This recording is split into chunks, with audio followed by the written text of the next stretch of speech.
বেজী আতংক উৰা বাতৰিহে তদন্তত স্পষ্ট কৰিলে জিলা আৰক্ষী প্ৰশাসনে।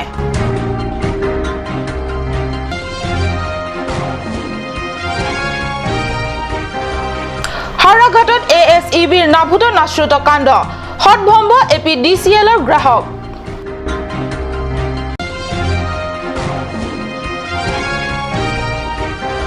নীলি পৰিষদীয় সমষ্টিত বিধায়ক ডাক্তৰ মুমিনৰ দ্বাৰা 5 বিজেপি কমিটিৰ কাৰ্যালয় মুকলি।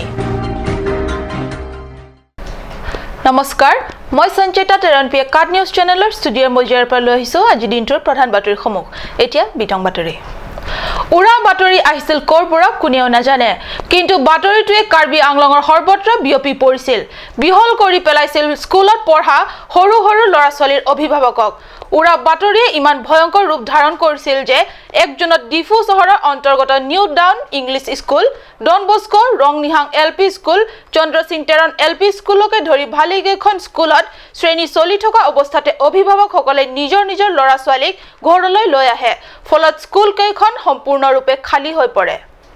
ডকমকা বা ডেনগাঁও এলেকাত কোনো এখন LP স্কুলৰ ছাত্ৰ বা ছাত্ৰীক বেজী দিয়াৰ পিছতে অৰ্ধমৃত্যু হোৱা বুলি প্ৰচাৰিত বাতৰিৰ ভিত্তিতে বাতৰিটো লাহে লাহে সমগ্ৰ জিলাখনত বিয়পি পৰে। উৰা বাতৰিটোৰ গতি ইমানেই তীব্ৰ আছিল যে আজি চহৰখনৰ কেইবাখন স্কুলে খালী হৈ পৰিবলগীয়া অৱস্থা হয়। ছাত্ৰ ছাত্ৰীৰ অভিভাৱকসকলক উৰা বাতৰি বুলি ক'বলৈ শিক্ষক শিক্ষয়িত্ৰীয়ে সময়ে নাপালে। ডন বস্কো স্কুলৰ অধ্যক্ষই এয়া উৰা বাতৰি বুলি বুজাবলৈ চেষ্টা কৰিছিল অভিভাৱকসকলক। লক্ষণীয়ভাৱে মাঞ্জত বাহৰ পাতি থকা ৰাষ্ট্ৰীয় বাল স্বাস্থ্য কাৰ্যক্ৰমৰ অন্তৰ্গত চিকিৎসক দলটোৱে ৰেংবংহম LP স্কুলত পুৱা 9:30 বজাত ল'ৰা ছোৱালীৰ স্বাস্থ্য পৰীক্ষাৰ বাবে আহিছিল। বেজী আতংক পূৰ্বৰে আক্ৰান্ত অভিভাৱকে দলটোক স্বাস্থ্য পৰীক্ষাৰ বাবে সুবিধা নিদি নিজৰ নিজৰ ল'ৰা ছোৱালীক লগত লৈ যায়। মোবাইলৰ কৃপাধন্য চহৰবাসীৰ মাজত ঘটনাটো বিয়পিবলৈ এঘণ্টাও নালাগিল। উল্লেখিত স্কুলখন নিমিষতে খালী হৈ পৰে। ঘটনাটোৰ পিছতে যুটীয়া সঞ্চালক উচ্চতৰ মাধ্যমিক বিদ্যালয় স্কুলসমূহ পৰিদৰ্শন বিভাগৰ পৰা স্কুলসমূহত চিটা দিয়া কাৰ্যসূচী নাই আৰু জিলা তথ্য আৰু জনসংযোগ কাৰ্যালয়ৰ পৰা জনোৱা হৈছিল এয়া উৰা বাতৰিহে। কিন্তু সকলোৰে সময় নাছিল এইবোৰ শুনিবলৈ।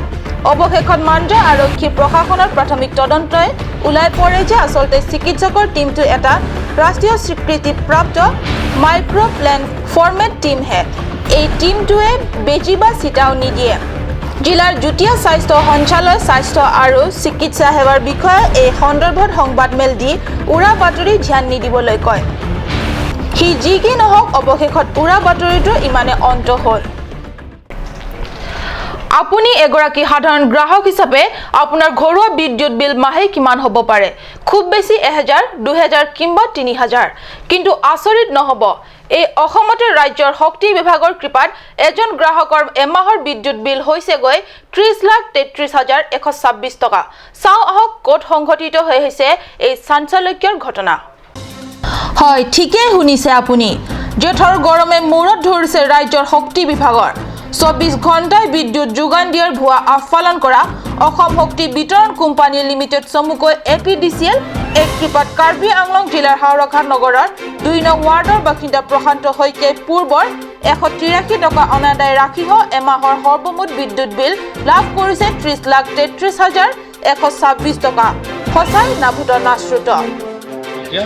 মোৰ ঘৰ হাওৰাঘাটত আৰু মই এটা মানে অসুবিধাত পৰিছোঁ, বৰ বিপদত পৰিছোঁ। কথাটো হৈছে কি, হাওৰাঘাট ইলেক্ট্ৰিকেল যিটো চাব ডিভিজন কাঞ্চ ইলেক্ট্ৰিকেল চাৰ্কুল, ইয়াৰ অধীনত মোৰ মানে মই সাধাৰণ এজন মানুহ আৰু মই গাড়ী মটৰ চলাই ব্যৱসায় এটা কৰি চলি আছোঁ। কিন্তু মোৰ মানে এমাহৰ বিল আহিছে প্ৰায় আপোনাৰ 30,33,126 টকা। গতিকে এই বিলখন চাওক আপোনালোক। এই বিলখনত আপোনাৰ 30,33,126 টকা বিল আহিছে। গতিকে মই হতভম্ব হৈ গৈছোঁ, মই আচৰিত হৈ গৈছোঁ যে মই ইমান টকাৰ বিল কেনেকৈ সম্ভৱ। গতিকে মই ভাবোঁ যে এনেকুৱা এখন বিল তেওঁলোকে কেইমাহৰ বিল এখন এমাহৰ বিল।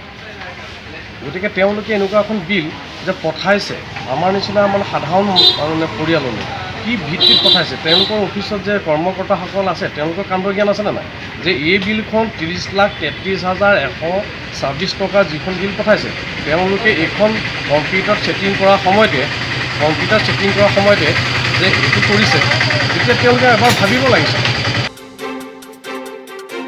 হাওড়াঘাট স্থিত বিদ্যুৎ উপসংমণ্ডলৰ নিয়মীয়া গ্ৰাহক শইকীয়াই বিলখন পায়ে হতম্ভৱ হৈ পৰে। তেওঁ লগে লগে বিদ্যুৎ বিভাগৰ সৈতে যোগাযোগ কৰাত বিভাগে নিজৰ ভুল স্বীকাৰ কৰি বিষয়টো সমাধান কৰি দিছে। কিন্তু বিষয়টো ইমানতে অন্ত পৰা নাই।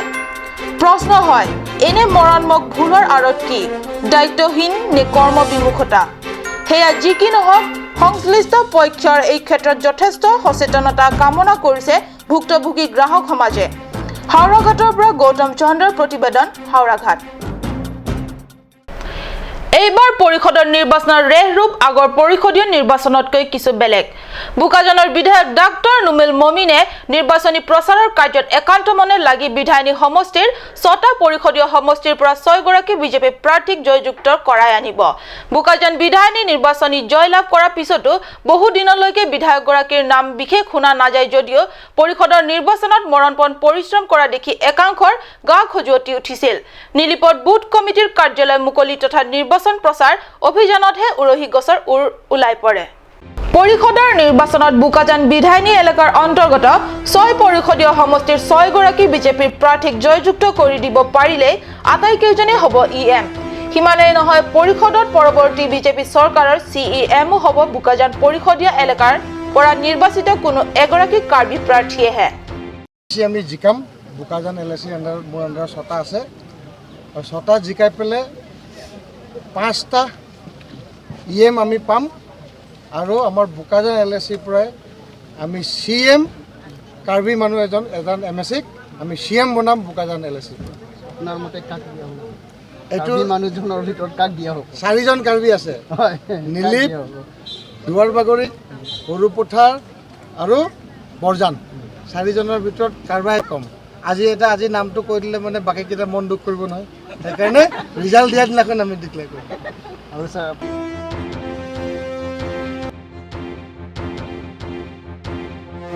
বোকাজান বিধায়িনী এলেকাৰ সমষ্টিয়ে আক্ৰান্ত পৰিশ্ৰম কৰা বিধায়ক ডাক্তৰ নুমল মুমিনে নীলিপ সমষ্টিত 1 জুনত 5টাকৈ বুথ কমিটিৰ কাৰ্যালয় মুকলি কৰি বোকাজান বিধায়িনী সমষ্টি এলেকাৰ 6টা পৰিষদীয় সমষ্টিৰ পৰা বিজেপি প্ৰাৰ্থীক জয়যুক্ত কৰাৰ ওপৰত গুৰুত্ব দিবলৈ অনুৰোধ কৰে।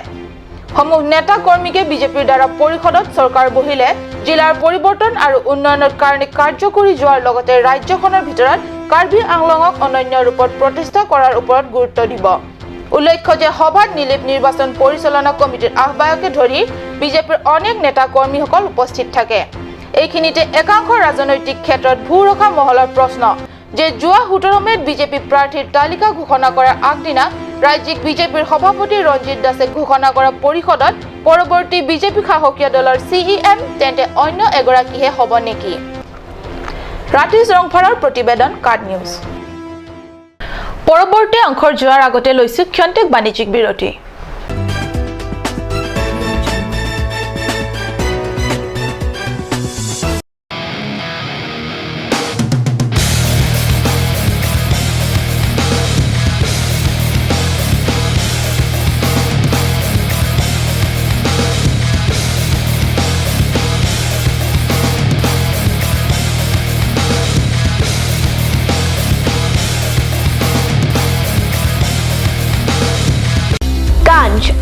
Assamese Small Industries Development Corporation pen Arniwang Hemalong akenang sa hormu ason salam pontanglo.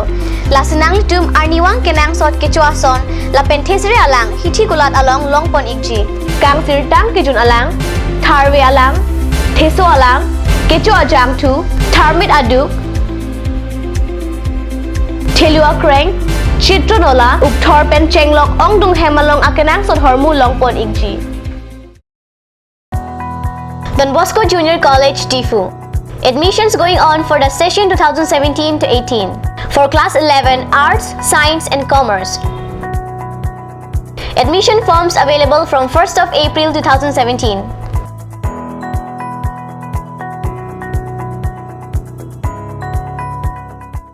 Admission going on for the following programs courses under National Institute of Open Schooling and Krishnakanta Hendik State Open University at Difu Commerce College Study Center for the session 2017 to 18. Last date of admission for all programs is 15th of July 2017. Secondary courses under NIOS. Diploma programs under KKHSOU. Bachelor degree programs under KKHSOU. Master degree program under KKHSOU. For further information, please visit college office or call at 985904032 957739249 995411929. Naman Wheel Care. Wheel alignment 3D with 1000 km warranty for all vehicles. Rongnihang near Forest East Division, Difu, 782460, Karbi Anglong. Contact number 94010-90945. Royal Enfield dealer, Karbi Anglongot Prothom, Ishan Motors, Ward number 2 CCR Homipot, Dimapur Pot, 29 nang Rastriyo Ghaipot, Chandrapur Bukajan, 78244880, Jila Karbi Anglong, Jugajugor number 78961690017, Hewar Babe, 78961690021 Bikrir Babe, landline number 03675 246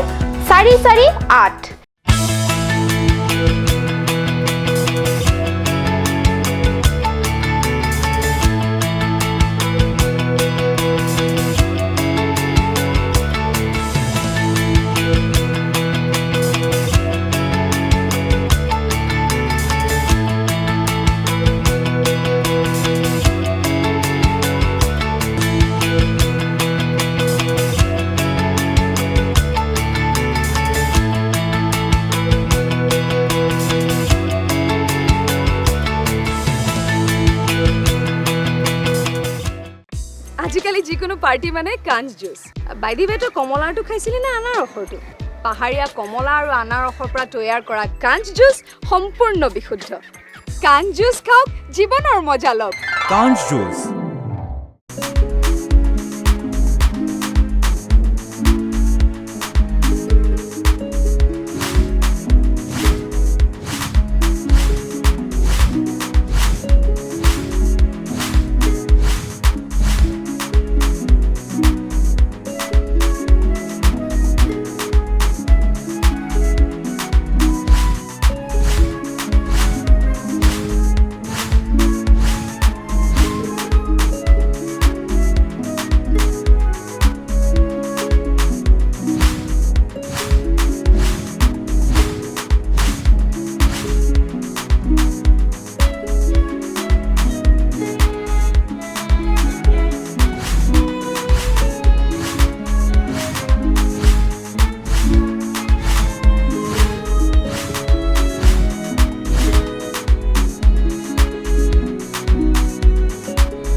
আপুনি বাৰু বিশুদ্ধ খোৱা পানীৰ অভাৱ অনুভৱ কৰিছে নেকি এতিয়া আৰু চিন্তা নাই কাৰণ বজাৰলৈ আহিল কাঞ্চ ৱাটাৰ বিজ্ঞানসন্মত উন্নত মানৰ প্ৰক্ৰিয়াৰে প্ৰস্তুত কৰা কাঞ্চ ৱাটাৰে আপোনাক দূষিত পানীৰ ভয়াৱহতাৰ পৰা আঁতৰত ৰাখিব কাঞ্চ ৱাটাৰ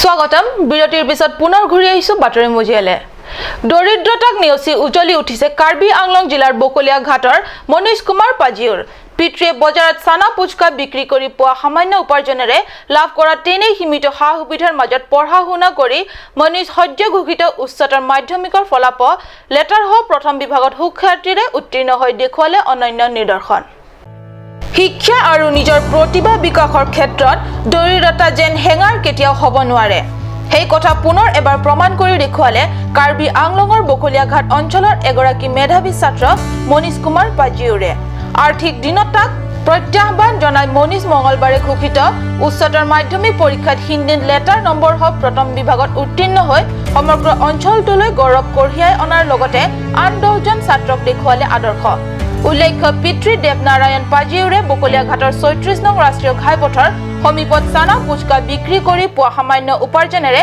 মনীষহঁতৰ 5জনীয়া পৰিয়ালটো পোহপাল দিয়াৰ লগতে সীমিত সা সুবিধাৰ মাজত মনীষক পঢ়া শুনা ব্যৱস্থা কৰি দিছে हाई सेकेंडरी पास किया ना? हाँ सेकेंडरी अच्छा कौन डिवीजन में?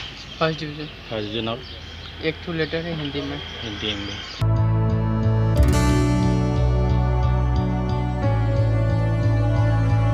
नाम क्या? मनीष कुमार पुजारी। बाबा है? बाबा है। क्या करता है? फुचका बेचता है। क्या बोला? चना बेचता है, फुचका बेचता है। अच्छा, कहाँ में? चारल्ली। अभी जो पास किया है कौन कॉलेज से? जे सेकंड में बकोलिया घाट। बकोलिया घाट। अच्छा, अभी क्या करना है? अभी बीकॉम करेंगे। बीकॉम, उसका बाद? उसके बाद होगा तो सीए करेंगे, सीएस करेंगे। अच्छा, कैसा लगा? अच्छा लगा। रिजल्ट अच्छा हुआ।